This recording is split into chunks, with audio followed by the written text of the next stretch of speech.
Big Bash লিগের অভিষেক ম্যাচে ৪-৬-এর ঝড় তুললেন ক্রিকেটার রিশাদ হোসেন। মাত্র ২৭ বলে ৭০ রান, সাথে ৫টি ছক্কা এবং ৫টি চারের মার। প্রথম ম্যাচেই রীতিমতো চমকে দিয়েছেন ক্রিকেট বিশ্বকে। দর্শক, সবের বিস্তারিত থাকছে ভিডিওর প্রতিবেদনে। এদিন হবার্ট হারিকেন্সের প্রতিপক্ষ ছিলেন সিদনানিয়া থান্ডার্স। প্রথমে ব্যাট করেন থান্ডার্স। নির্ধারিত ২০ ওভার শেষে ৮ উইকেট হারিয়ে সংগ্রহ করেন ১৮০ রান। সে রানের জবাবে ব্যাটিং করতে নেমে দিশেহারা হবার্ট হারিকেন্সের ব্যাটাররা।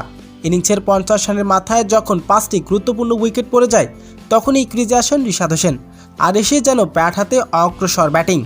কঠিন পরিস্থিতিতে ব্যাটিং করতে নেমে দলকে বিপদমুক্ত করে ব্যাট হাতে ঝড় তুলেন লেগ স্পিনার অলরাউন্ডার রিশাদ হোসেন। হাঁকিয়েছেন একটি পর একটি ছক্কা, প্রতিটি শট ছিল চোখ জোড়ানো। দর্শকদেরও মাতিয়ে তুলেছেন রিশাদ এদিন খেলেছেন মাত্র ২৭ বল, করেছেন ৭০ রান, হাঁকিয়েছেন ৫টি ছক্কা এবং ৫টি চার।